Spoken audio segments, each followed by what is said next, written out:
Okay, what do you have to say about this day?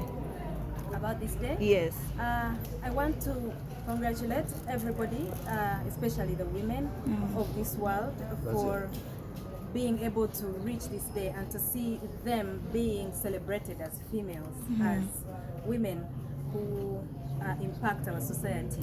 My main message to all the women out there, especially the women born in this generation, is that they should use the available technology at their exposure to improve on their skills and to access information about health and about entrepreneurship and about business.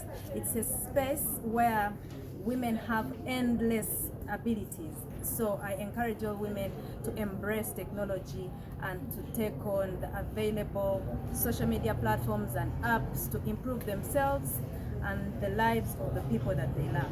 Okay. Obagamba kozesa social media, but social media is yefuseemu ku site eteeta abantu mu drama. Waliwo okuvuma kungi, disrespect y'amaanyi, whereby even a younger Patricia was insulted using social media Twitter handle. Awali ebirungi wabeerawo ebibi. Awali Yesu ne Katonda osangawo Sitaani. Kyekimu n'ekiri ku social media. Engeri social media eringa ekisaawe, omuntu ayingira n'afuluma nga bw'asanze. Era mu kisaawe abantu baba bazannya akapiira, abamu boogera ebirungi abalala boogera ebibi. Bw'oba ng'olaba social media ekumalako emirembe, nsobola okuwabulamu nti weeweemu akadde ove ku social media katono osobole okussa. Naye ate abo abali ku social media ng'omulamwa gwabwe gwakulemesa balala kubeerawo, batyoboola especially nga bavuma abakyala okusinziira ku kikula kyabwe. Njagala okubagamba nti mwonoona obudde bwammwe era space eyo bagiteekawo lwa bulungi si lwa bubi. Naye nga nsaba nti gavumenti abantu bangi bakutumudde ekyokulabirako kinene koza obaddewo mu mbeera yonna okubira ddala eri mu ghetto paka kati we muli oba kati waikuwa abaana abawala naddala bano ababuukabuuka eno n'eri buli time gyotuukako mu bulamu erina byolina okikolerako. Bw'oba nga olina emyaka 2 olina kyolina okukola, bw'oba olina emyaka 10 ng'omuntu waliwo kye bakusuubira okukola, bw'oweza emyaka 2 era olina kyolina okukola. Kati nkubiriza abo abatanaweza myaka gya kukola by'abantu bakulu okusooka bakola ebyo bye balina okukola mu egyo emyaka, kubanga mu maaso awo mu butuufu ojja kubeera n'omwami ate nga owulira oyagala odde mabega obeerewo ng'ate tomulina, so bakole ekyo kye balina okukola mu ekyo ekiseera.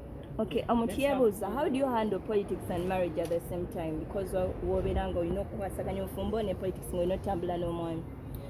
Si kyangu okufuna balance wakati w'obulamu bwo obwa bulijjo n'emirimu nga tokitadde ku politics naye naawe ku mulimu ogugwo bw'obanga oli maama muzadde awakoleseeyo omwana wo nga maybe tananywa na caayi naye ng'olina okujja okole. So ng'omukyala Katonda kye yatuwa obusobozi okwasaganya kino na kiri.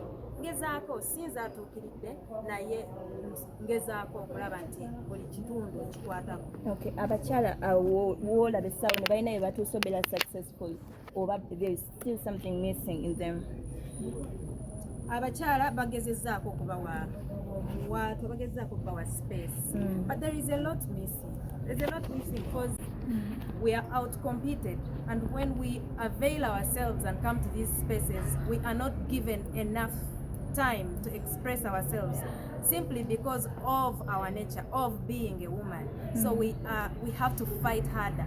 So abakyala abatuuse gye batuuse balina challenge ya kusika ku bakyala bannaabwe babasitule tusobole okuba abangi. Yes, ebifo babiwadde naye amaanyi amatuufu bagatuwadde. Tulaba minisita gye bali, ba ministers, ba prime minister, ba deputy presidents, ba MPs gye bali, naye balina obuyinza okukozesa ebifo byabwe oba eriyo omusajja ali emabega awo akola naye nga bo baliwo nga kifaananyi. So manye ebifo babitaddewo ebitonotono naye ate tukyetaaga okuweebwa omwaganya okukozesa ag'amaanyi.